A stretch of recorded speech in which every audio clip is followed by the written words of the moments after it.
this meeting side by side. Okay. All right. So we start off this topic, location of Pakistan, by studying the latitudes and the longitudes, the exact location where the country is. So most of the things that you're going to study in this topic are very factual. You just have to memorize these details. So if you start off by looking at the location, we're located between the 24 degrees and 35 degrees north. These are the longitudes, and 35 degrees latitude. So let me just show you this map here. This is the map of Pakistan. And if you focus on the map, if you focus on these boundaries, I'm going to also label these for you. So if you just look at these boundaries, so this is the entire boundary of the country. Okay.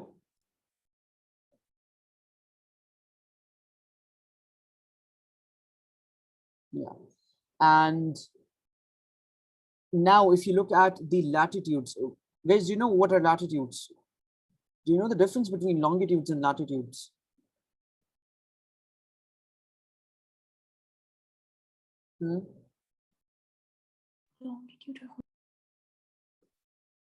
No. All right. So the latitudes are basically all these vertical, these horizontal lines. Just a second.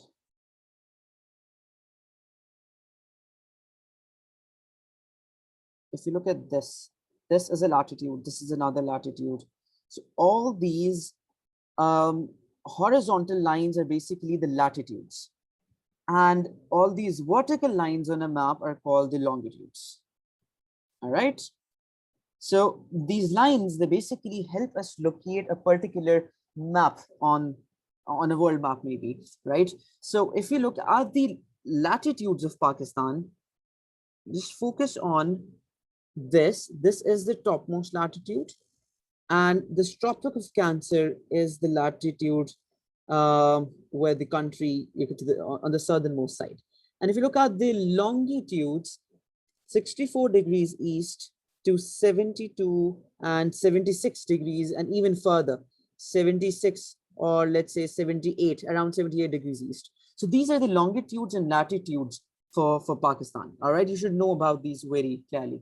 Let's look at the information again. So 24 degrees north, we're located between 24 and 37. These are the latitudes. And if you talk about the longitudes, 61 to 78, this is exactly what we saw on the map. So let's look at the latitudes again. They start from this 24, I mean, right above Tropic of Cancer, there will be a 24 degrees north latitude. Let's get back to this. Guys, focus on the blue lines that I'm drawing. So a line over here is a 24 degrees north latitude, right? And then there is a 35 or 36 degrees north line above the map. Got it? So Pakistan is in between these two latitudes, the 24 to 36, and the increase as you move upwards towards the northern side, right? So 24 to 36 degrees north, these are the latitudes. Now, if you focus on the longitudes, this one is 64, and you could say that we might start off from 61, around 61, 62, right? 61 degrees east to 74. This was 76, not okay, 78, yeah. 78. So 61 degrees east to 78 degrees east. These are the two longitudes between which the Pakistan lies. Please tell me if this is clear to you guys.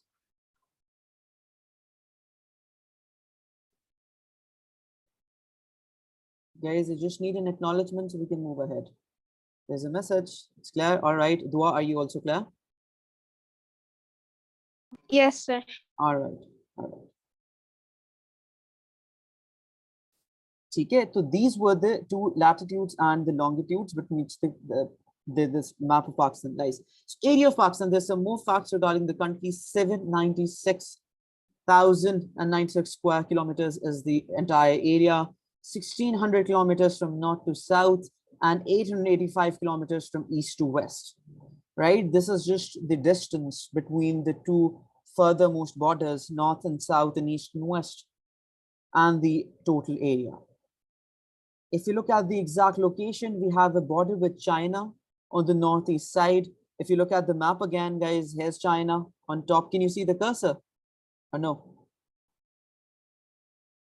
Now, guys, can you see my cursor?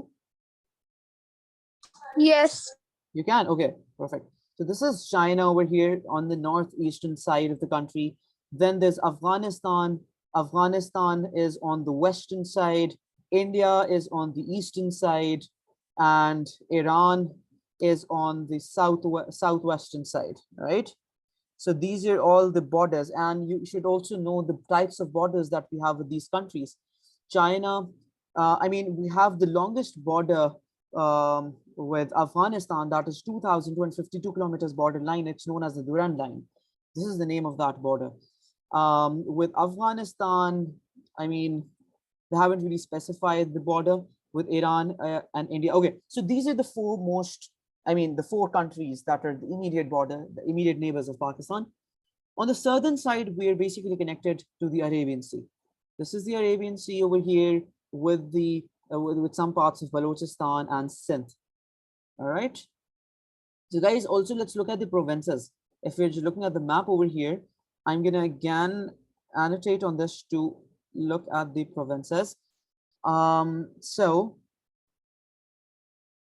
before looking at this map, I want Ahmed, can you tell me the names of the four provinces?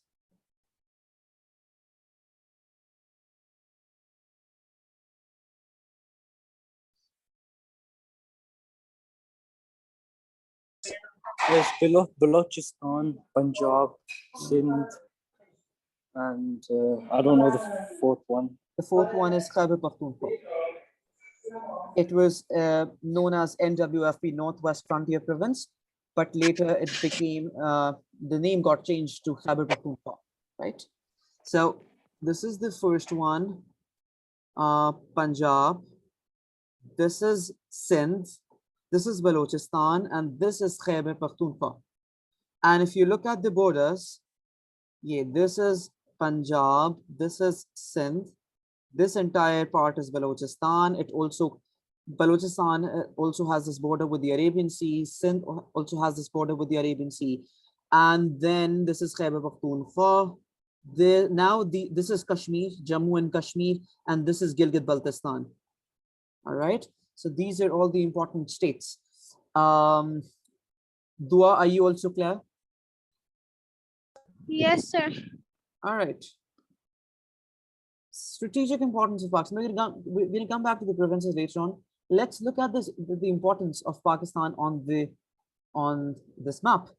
I mean, this natural strategic importance of our area, the place, the location where the country lies.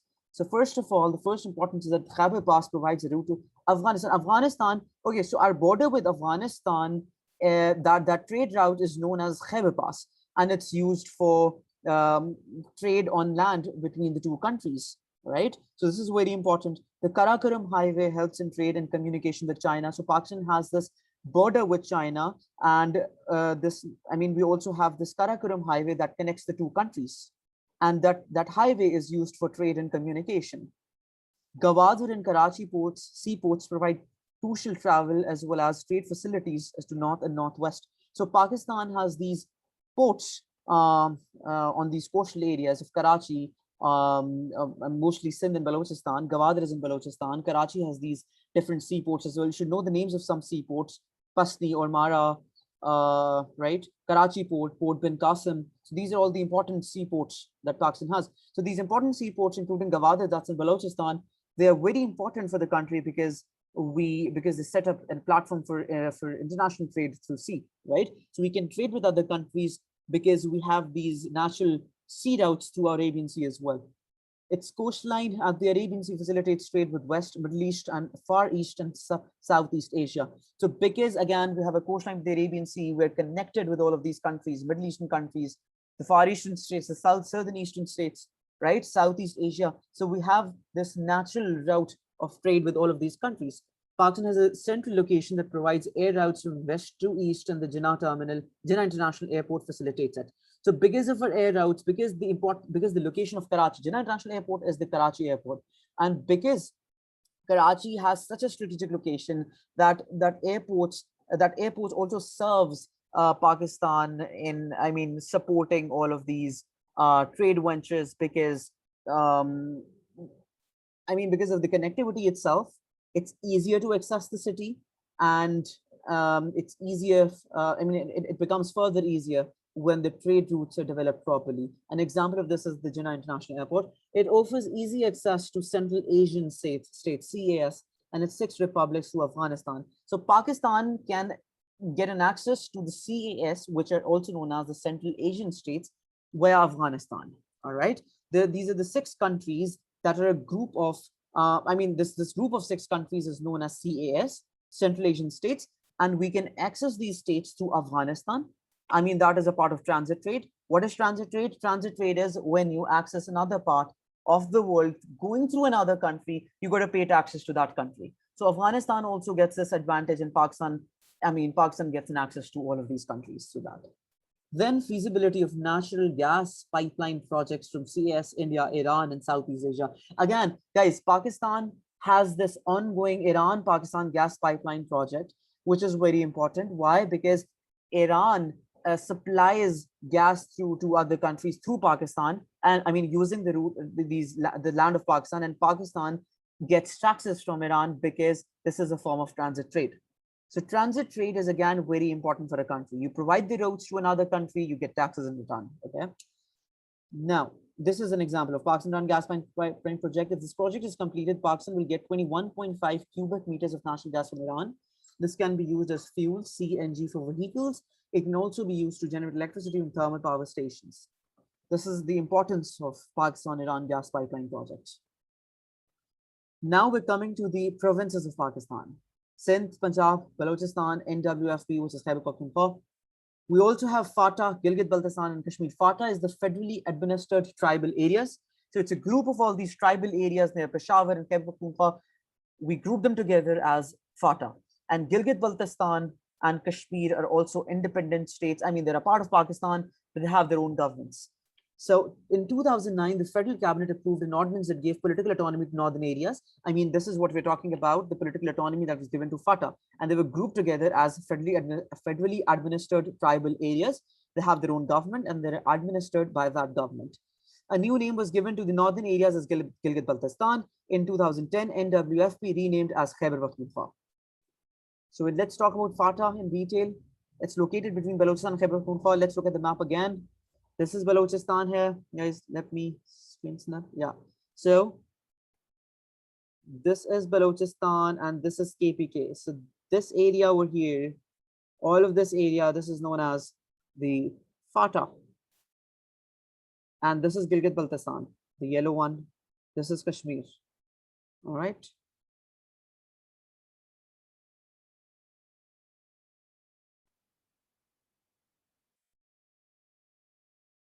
Let's talk about the topography. Is everything clear up till now?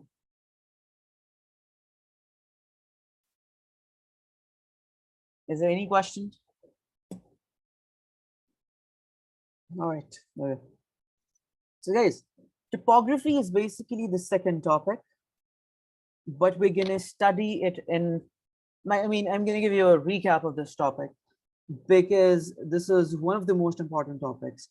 And you're going to study the things, I mean, all of these topics studied in topography will later be studied in most of the topics of geography. So topography is basically a study of the land, the features, the surfaces, and how the land is formed and how the different surfaces interact with each other. For example, there are northern mountains, there are plain areas. If you look at Pakistan, Pakistan has these northern mountains towards the northmost. Then the southmost areas of Karachi, of Sindh, are plainer areas. The middlemost areas up, I mean, if you look at the federal capital, Islamabad, it is located on a plateau. Balochistan itself is a plateau. So the names that I'm taking over here, the northern mountains, the plateaus, the plainlands, these are the topographical features. And if you look at the topographical features of Pakistan, first of all, you'll see mountains. We have northern and western mountains. Then there are plateaus, Balochistan plateau, there are plains, and there are desert areas. So this is exactly what the topic is all about. We're going to study about these mountains in detail. We're going to study about these plateaus, the Potaba Plateau, the Balochistan Plateau. These are the two main important plateaus in Pakistan. We're going to study about the plains, the Indus Plains, and the desert areas. So starting off with the northern and northwestern mountains, there are three types of important northern mountain ranges in Pakistan: the Karakorums, the Himalayas, the Hindu Kush. So, and then the western mountains, there are four types of important western mountain ranges: Waziristan Hills, Suleiman Range, Krithir Range, Safed Kor Range. Let's look at the northern and northwestern mountains here. So guys, northern mountains. Oh, wait, a question. Have you guys been to a northern mountain area of Pakistan? Any northern areas?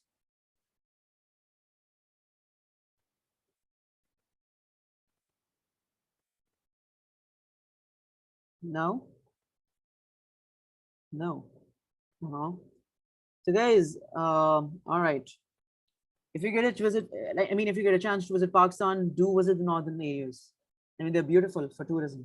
So let's talk about uh, the, the topography of these areas, the lifestyle of people, the economical activities and everything, right? Yes, Skardu is a northern mountain place, of course. Have you been to Skardu before? It is one of the most important um, districts of the northern mountain ranges. So we're talking about the relief. I mean, the three most important ranges, the Karakoram, the Himalayas, the Hindu Kush, are located over here, and these ranges run from west to east. This is basically the direction of these ranges. The height, if you look at the general height, it starts from 6,000 meters and it goes up to 8,000 or 8,500 approximately. Right, so you've been to Skardu. All right, okay. Okay, deep, narrow valleys. If we, I mean, you should also know the examples of some of these important valleys. Baltistan, Chitral, Kahan, these are important places, the important valleys that are located in northern mountains. Guys, please do remember these names. Keep writing things down because you will be asked to write examples when you'll be attempting questions. It also has snow-capped, sharp, steep-sided peaks like Nanga Parbat, Trichmere, and K2. So these are some important mountains that are located. You guys must have heard of K2. That is the highest mountain in Pakistan. Siachen, Baltoro, Baltura, these are the glaciers. You should also know the names of these glaciers.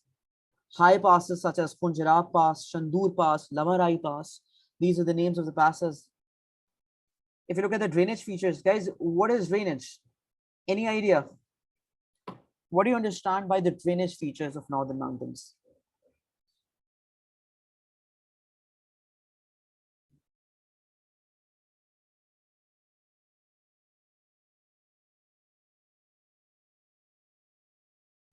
No? Okay. Dua, any idea?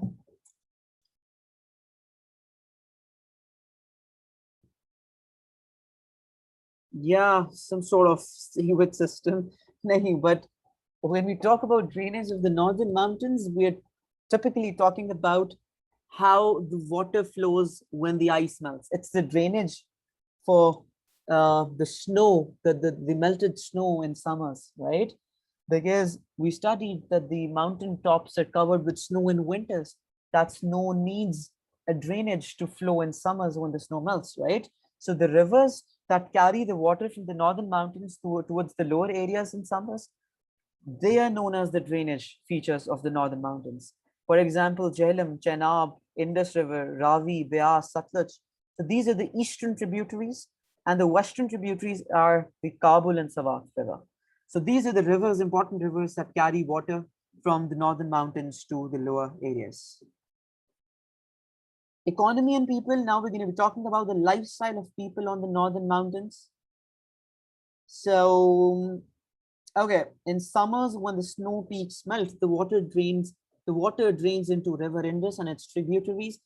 Okay, yeah, this drainage helps in the irrigation of Indus Plain. So an advantage of northern mountains to Pakistan is because in summers the snow melts and that water is used for irrigation. Indus Plains if you even search about Indus plains, because we're going to talk about these plains in detail in the upcoming classes, but for now, if you just search about Indus Plains is one of the most fertile areas of Pakistan. It's used for the agriculture. It's basically a farmland. And because most of the crops are grown on the Indus Plains, irrigation is required to support those plants. And one of the methods of natural irrigation is using the water that melts of the ice on the northern mountains in summers, and you can use that water to irrigate the farmlands of the Indus Plain. Then these mountains are a source of valuable minerals, fruits, and timber. Again, because of the forest, the area, because the northern mountains are very green. If you compare them to the western mountains, we're going to study about the western mountains in detail later. But if you just look at a general comparison, the western mountains are barren, whereas the northern mountains are green. They're known for their greenery because of the trees, the forest areas, and those trees they provide fruits. Wood, timber is a very important type of wood, and obviously the minerals as well in rocks. So there are historic passes that connect Pakistan to Afghanistan and China. Khyber Pass connects Afghanistan and Pakistan. China, we also have the Karakoram Highway and these natural land routes to China for trade. There's a natural border between CS republics and China. Again, through these northern mountains, we get connected to China and CS republics. The mountains protect against the cold winds from CS, making the climate bearable. Pakistan has a very, very moderate climate in summers as well as in winters. I mean, yeah, it gets cold in on the northern mountains, but if you talk about the plainer areas, if you talk about the plateaus, the cities, Punjab, Balochistan, Sindh, the climate is moderate. It gets hot in summers, but not really, because I mean, if you compare the climate of Pakistan with the Middle Eastern countries, Saudi Arabia, UAE, I mean, the climate there is very. I'm guessing, Dua, you're from Dubai. Ahmed, you are from. Ahmed, where do you live? Do you live in Saudi Arabia?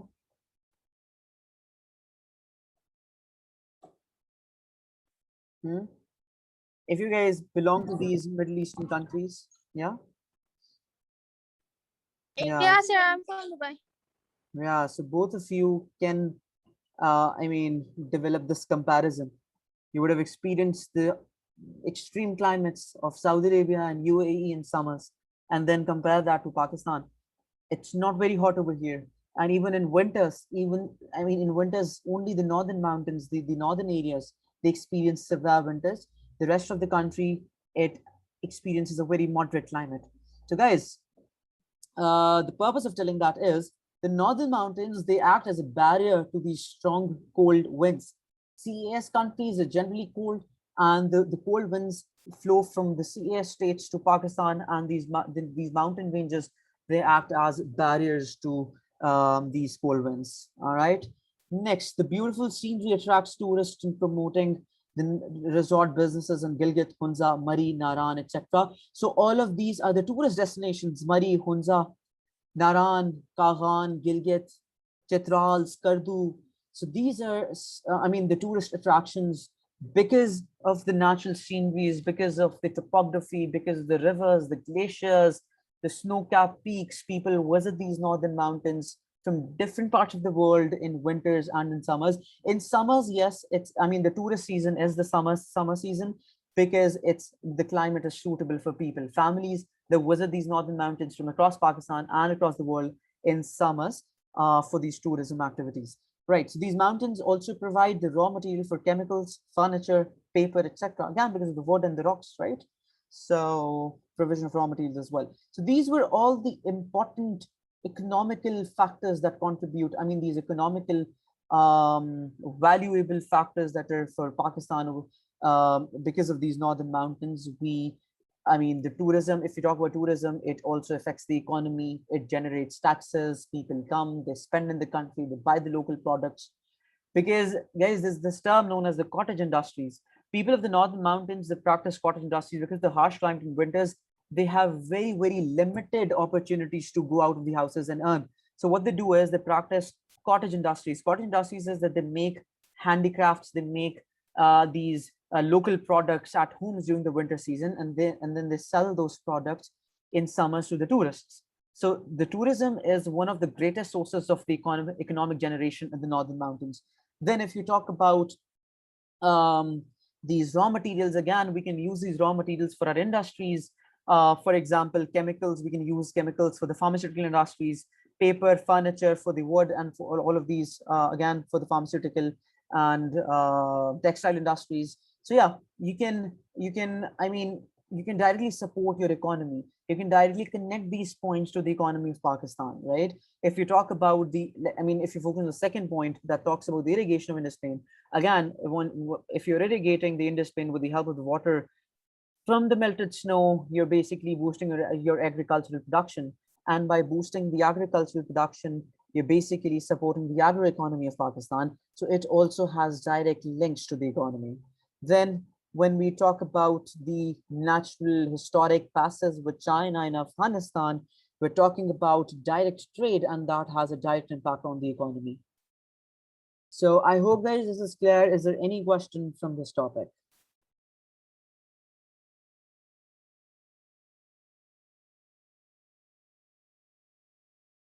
No, I'm guessing that everything is clear. All right. So I'm going to be giving you a question to attempt regarding what we've studied up till now. And I want you to attempt this right now in class by staying in the meeting because we still have 15 minutes. Okay. So the question, let me just write it down here. Just a second.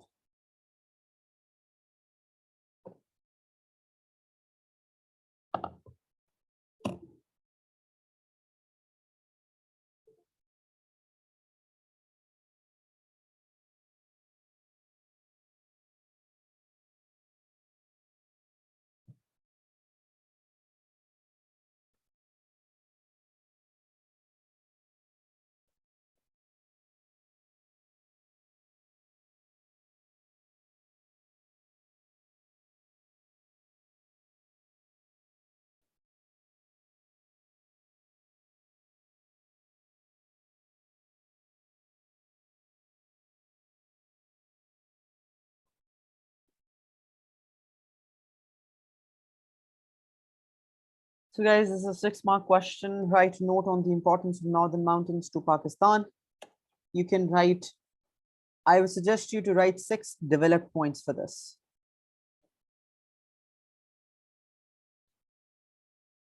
So developed points are basically the points, again, we're following a pattern similar to the history questions.